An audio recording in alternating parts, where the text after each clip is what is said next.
ধানের তুলনায় অনেকটাই লাভজনক, ফলে মিলেট চাষে ঝুঁকছেন কালচিনি ব্লকের কৃষকরা। আগামীতে এলাকার ফাঁকা পড়ে থাকা জমিতেও এই চাষের পরিকল্পনা কৃষকদের রয়েছে। 2 দশক পর মিলেট চাষে মিলছে সফলতা এই এলাকায়। খুব ভালো হয়েছে, রাগিটা খুবই ভালো হয়েছে। মরবাটা 20 বছর পরে এর কি বলে বিচার না কি বলে এটা পাওয়া যায় তো না, আর কি পাওয়া যায় তো না। এখন পেয়েছি, এবার এডিও সাহেব দিয়েছে, তো এবার করেছি আমরা, তো খুবই ভালো হয়েছে। দাম মোটামুটি যদি আটা যদি করি আমি, তাহলে 150 এভাব চলে যাবে। এটা 1.5 বিঘা মতো। কৃষকদের কথায় পূর্বে কালচিনি ব্লকের বিভিন্ন এলাকায় এই চাষ হলেও বীজ না মেলায় এই মিলেট চাষ প্রায় হারিয়ে যেতে বসেছিল।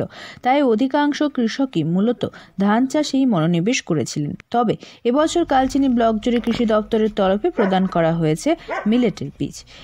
আর এই চাষই বাজিমাত ব্লকের পূর্ব সাঁতারি সহ অন্যান্য এলাকার কৃষকদের। তাদের দাবি প্রায় 2 দশক পরে এই মিলেট চাষ হয়েছে এলাকায়, ফলে তা কেমন হবে সে বিষয়ে সংশয় থাকায় বেশ কয়েকজন কৃষক মিলেট চাষে প্রথম দিকে আগ্রহ দেখাননি।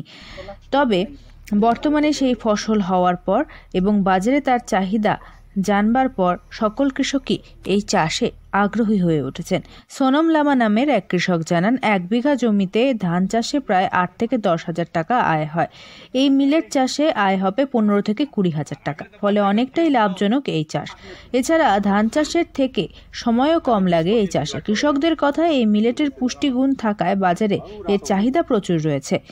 পাশাপাশি পূর্বে গত কয়েক বছরে সেভাবে এর চাষ না হওয়ায় মিলেটের তৈরি সামগ্রীও বাজারে খুব বেশি পাওয়া যায় না, যার কারণে এর চাহিদা দিন প্রতিদিন বেড়ে চলেছে। এর ফলে এই চাষের প্রতি আগ্রহী হয়ে উঠেছেন কালচিনি ব্লকের বিভিন্ন এলাকার কৃষকেরা। জেলা কৃষি দপ্তরের পক্ষ থেকেও মিলেটের গুণাগুণ সম্পর্কে জানানো হয়েছে কৃষকদের। কিভাবে মিলেট চাষ করতে হবে তাও বুঝিয়ে দেওয়া হয়েছে। আলিপুরদুয়ার থেকে অনন্যা দের রিপোর্ট, লোকাল 18 বাংলা।